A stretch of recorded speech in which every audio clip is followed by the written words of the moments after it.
We're all looking for ways to save money right now, but are we saving the right way or buying the wrong thing? Sam Dogan is the creator of the popular Financial Samurai blog. His new book is Buy This, Not That: How to Spend Your Way to Wealth and Freedom. Sam joins us live. Good morning. Good morning, Chicago. Well, you talk about rules for spending. What about the spending on things that we want to do to make our lives better and more fun? The fun part of the budget, which I'm sure is dwindling for a lot of people. What rules can we apply to that?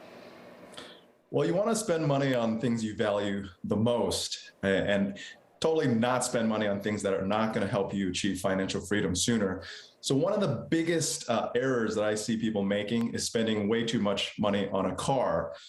So one of the rules that I recommend people do is follow the 1/10 rule for car buying. And that says, don't spend more than 10% of your annual gross income on the purchase price of a car. So if you make $50,000, try to stick to buying a $5,000 secondhand car. And if you want that fancy $80,000 car, well, you're probably going to have to make a lot more money. Oh, and that's even if you lease it or no matter how you buy it?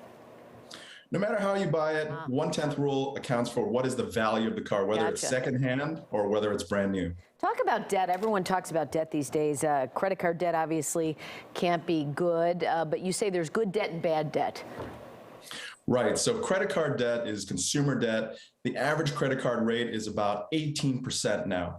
And that is an 8% rate higher than the average return of the S&P 500 over the past 7 decades. So you don't want to get into revolving credit card debt. However, there is good kind of debt, and that is debt that gives you the potential to boost your wealth. And that is basically mortgage debt.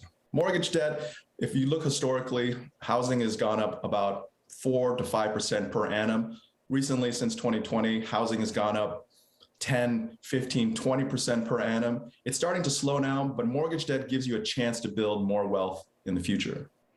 And how much house should you buy? How much house can you afford? Well, I have the Financial Samurai 30-33 rule, and that states don't spend more than 30% of your cash flow on the payment of a home.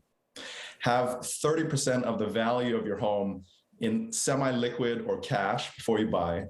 And then don't spend more than 3 to 5 times your household income on a home. So if you make $100,000, don't spend more than $300,000 to $500,000 on your home. And this way, when you buy your home, you're going to buy your home with confidence, and you're not going to stay up late at night wondering, did you buy too much home? Will you lose your home? And so forth.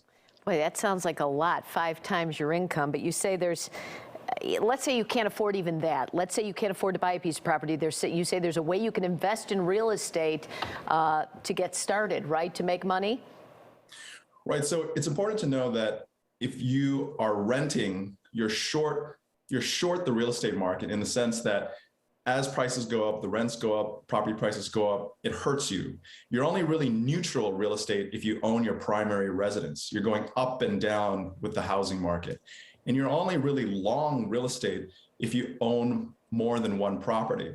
So while you're saving your down payment for your down payment, you should probably be trying to get some exposure to real estate, whether it's through publicly traded REITs, or you can go private real estate, such as with a firm such as Fundrise. There are many ways to get exposure to real estate without having to need a big down payment and to get leverage.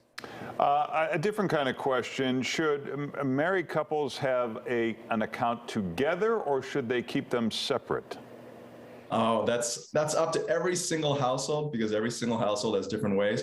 However, I do believe that married couples should have both separate and combined accounts. And separate is, if you think about it, before you got married, you were individuals, you had your own freedoms. And so the separate accounts allows for an escape valve, a release valve for, you don't have to ask permission or wonder whether your partner will approve of your purchase. At the end of the day, we're both adults, couples are adults and they're teams, but separate really helps relieve that stress, because money is a top 3 issue and an argument for why couples divorce and break up. You say you shouldn't have just one source of income. How do you get a side hustle and know if it's worth doing? Aside from, taking selfies on the internet like Larry does, he's making a killing. Well, that is the thing.